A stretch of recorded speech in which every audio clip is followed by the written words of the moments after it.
Hey, good time, everybody. Whenever time you're watching this, we're back for another thing and stuff today. Something I'm very excited about, the Factory Entertainment Season 3 Star Trek Cricket Phaser prop replica. Let's check it out.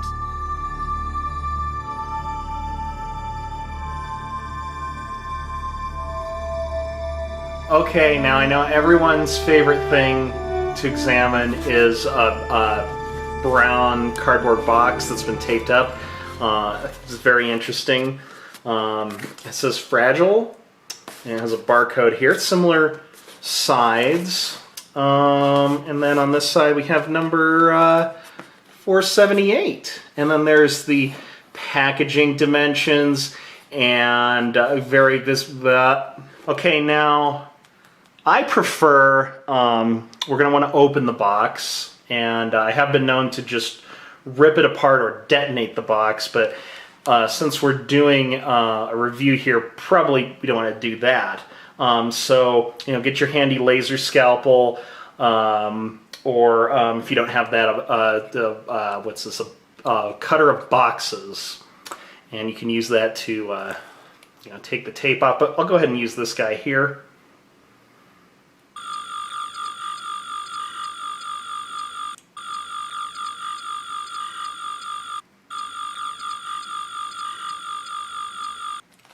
Alright, thank you, handy laser scalpel and or box cutter. You know, looks like we want to turn it this way, see a delta in there.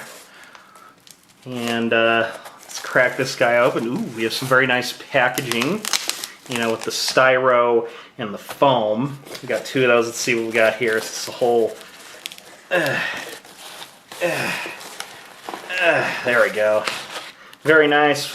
It's Borg... so look at that. It's just sort of a Borg cubicle you got there. Sort of an extra product. Oh, you got a whole set of that. Styro cube. Let's get this out of here. Now, again, like I said, everyone's favorite thing.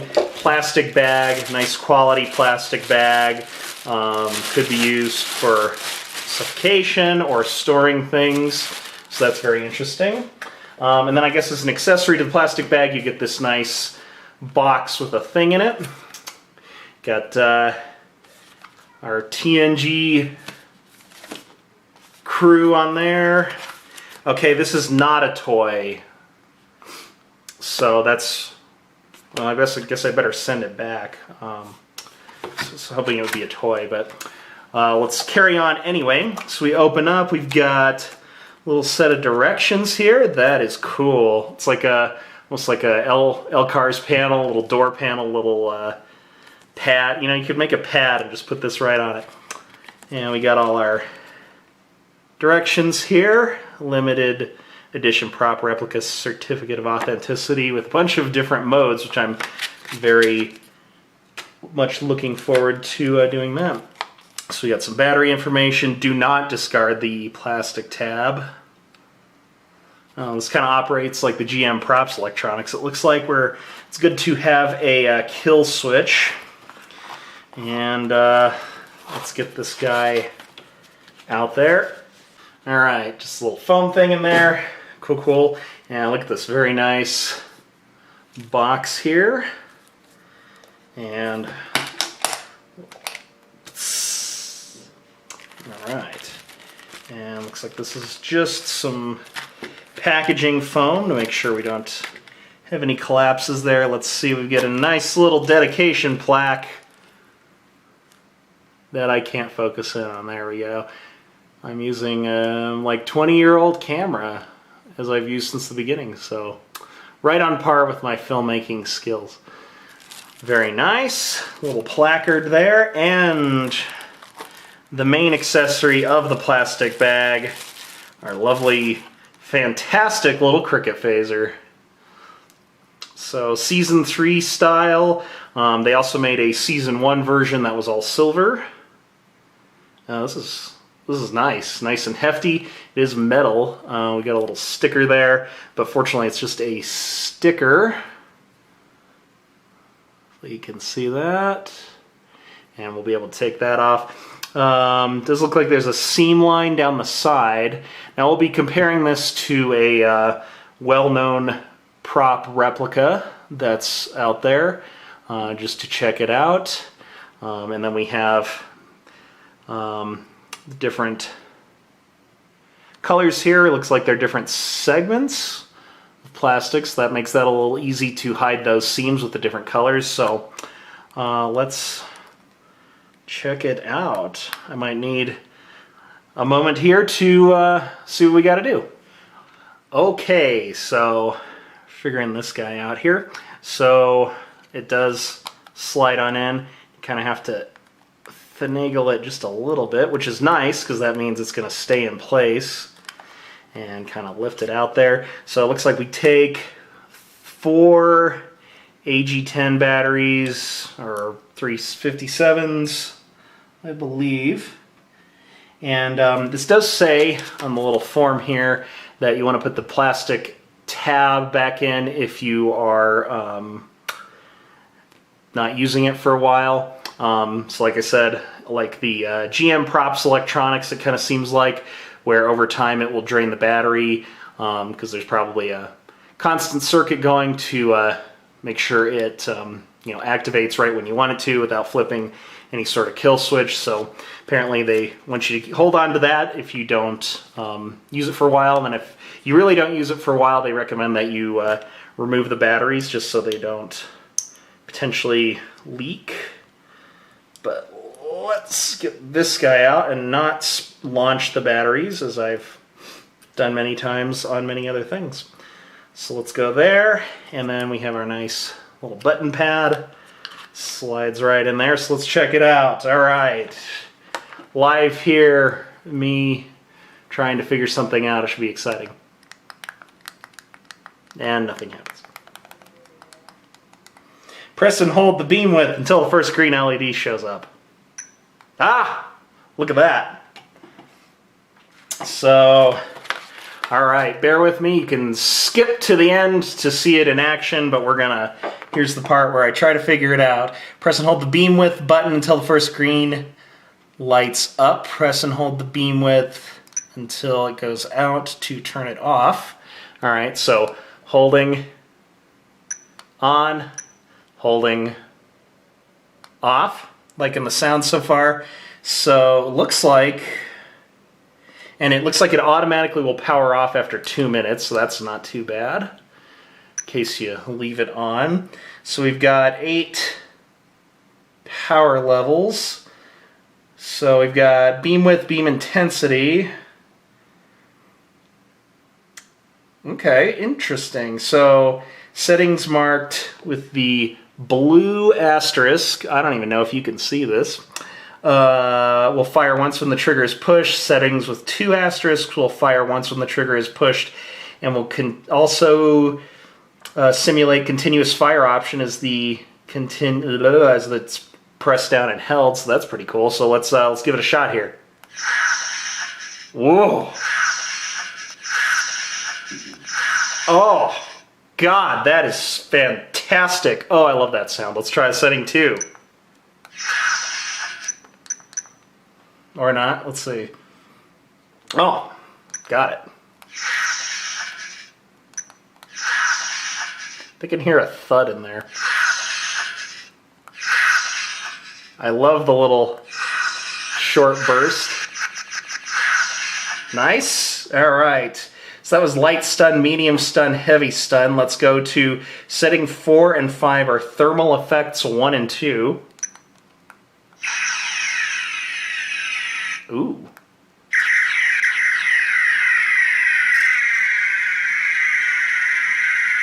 Oh. Yeah, that's pretty nifty. Huh. So if you press it once, get that sound if you hold it down.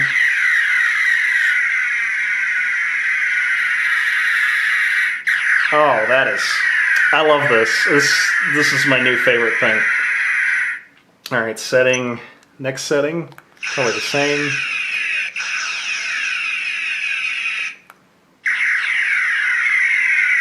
That is awesome.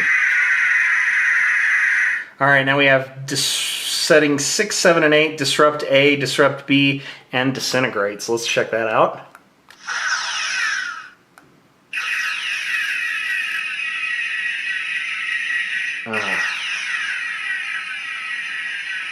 Some changes in the sounds.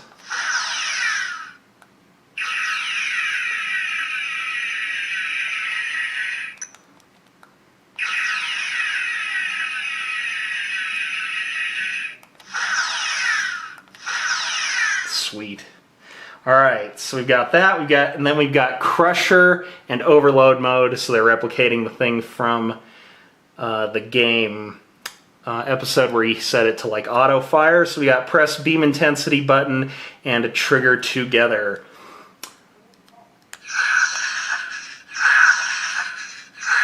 Oh, cool.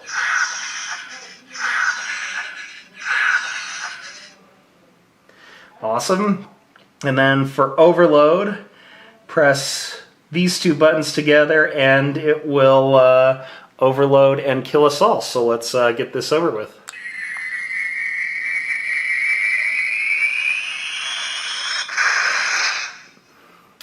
Oh, that's fabulous. And I don't know if you saw it. Let's see if we can get it to get a better look. It actually, oh boy. Come on, focus, my friend here. Let's do that again. It actually counts up.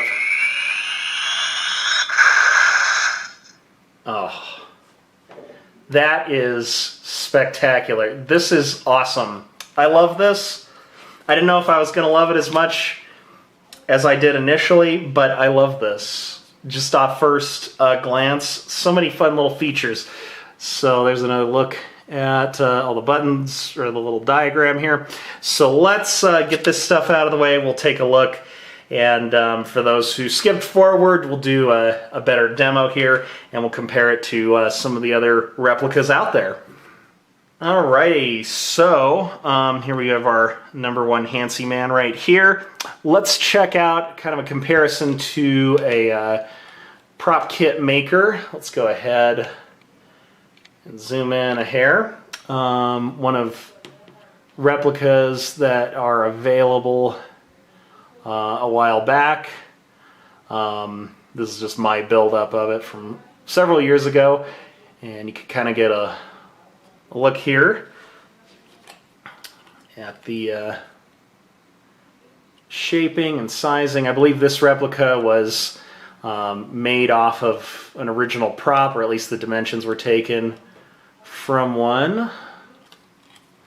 Also has the slide out mechanism. And fortunately mine, I ripped out a wire or something horrible happened and it does not function anymore, but I'll bring one in a little later that does. And just for fun, here's the guts of the Cricket. And this is kind of an interest, or actually we'll deal with this guy. Now I believe this is a casting off a real prop that was sold. I got this on eBay, but if you look closely you can kind of see, like, it even has the paint textures cast in. And you notice the buttons are really close together. That was kind of something with this prop where the kit was modified from the original style to have the buttons a little further apart so that way the electronics could function a little better. I notice this one kind of has a similar style there. You can see. But I believe there were a couple different shapes and styles of the Cricket. I have another one here that was supposedly cast off an original that I got from a friend. Oh boy. Yeah, there we go. So, kind of interesting there.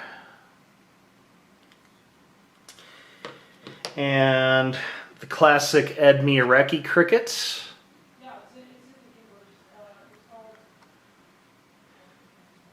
which isn't the most accurate version, but I think it's a beloved classic nonetheless.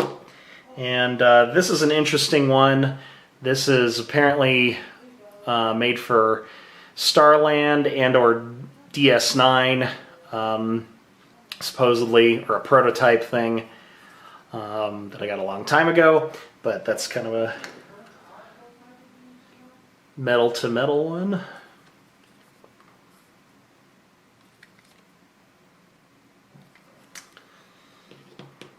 And for no reason, completely unrelated, here's a first contact style cricket that has nothing to do with this. And speaking of which, another replica out there, the Wand Company Phaser. This is the rock lamp version. I would highly recommend this if you can get one of those. A lot of fun. Well,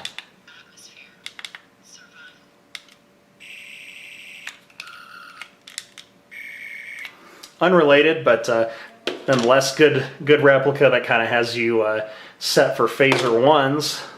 And out of curiosity, let's compare electronics to the GM props version.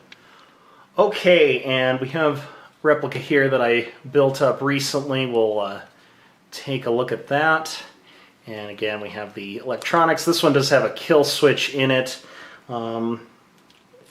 which makes that kind of nice. So it'll be nice if they put a little flip switch in here, but also, like I said, it's probably not a bad idea to take out the batteries if you're not using it for a long time. So let's check out the electronics here. This version has green, yellow, red, and kind of a different power meter sound, but this one sounds a little more accurate, but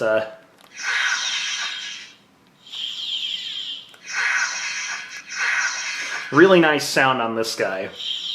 The unfortunate thing with this version is it's all basically becomes one solid body, so it's kind of hard to get sound out of these, unfortunately, but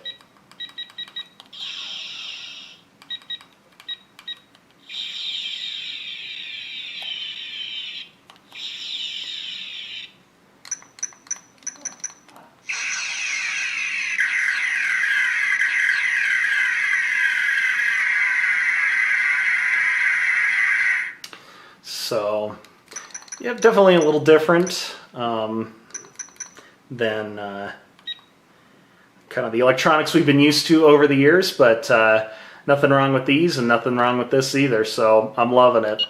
We'll go ahead and just run it through so that way the people that didn't want to sit through all this can see it, all the features.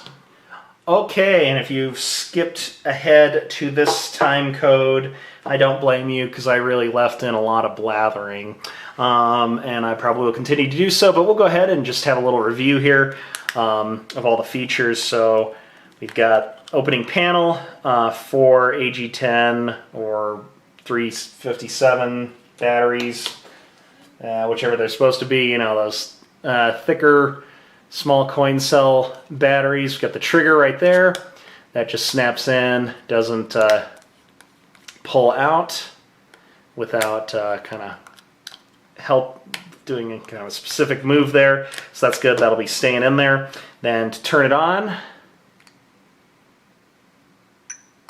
hold down the left button. To increase it, do the right button. And for the first 2-3 settings, we've got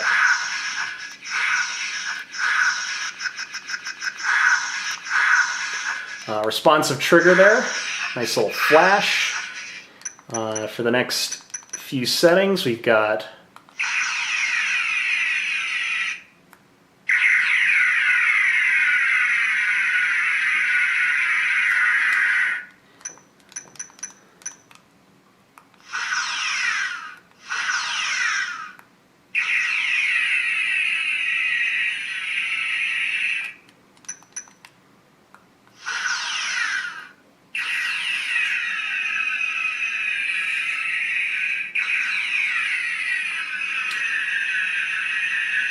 And we've got crusher mode.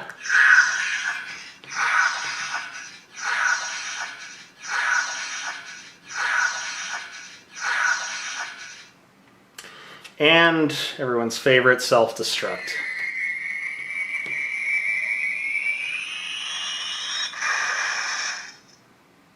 So, overall, I love this. This is awesome. I don't know what else to say. I mean, if I had to really nitpick, maybe the seam line, but it's not too bad. I mean, the thing is metal, so I mean, I can't really argue with that. Great sound effects, nice responsive buttons, great lighting effects. I can't really have too many other complaints. I mean, you could get really nitpicky with, you know, original colors and stuff like that, and if you wanted to, you could certainly repaint it, but I think I love it just as is, and we'll probably, unfortunately, have way too much fun with this. I can't imagine. So anyway, definitely recommend Factory Entertainment. I don't know if I think they're still available for order. They also make a Season 1 style all silver, but bear in mind that it still has like the seam lines here from the different pieces. It works really well with the Season 3 version with the color separation, but on the Season 1 version, they still have those lines there, so actually kind of looks neat. It's not smooth like this, like it should be, but I mean, what can you do, really? Looks pretty cool, though. So, but I don't know what else to say, because I'm going to start blathering on. Joined here by our random prop collective for fun backgroundness. If you have any questions, feel free to comment. If you've picked it up, tell me what you think. If you like this guy, I'm really enjoying it so far. I hope you guys will too. Check it out and pick it up. So anyway, thank you guys so much for watching, and keep on trekking.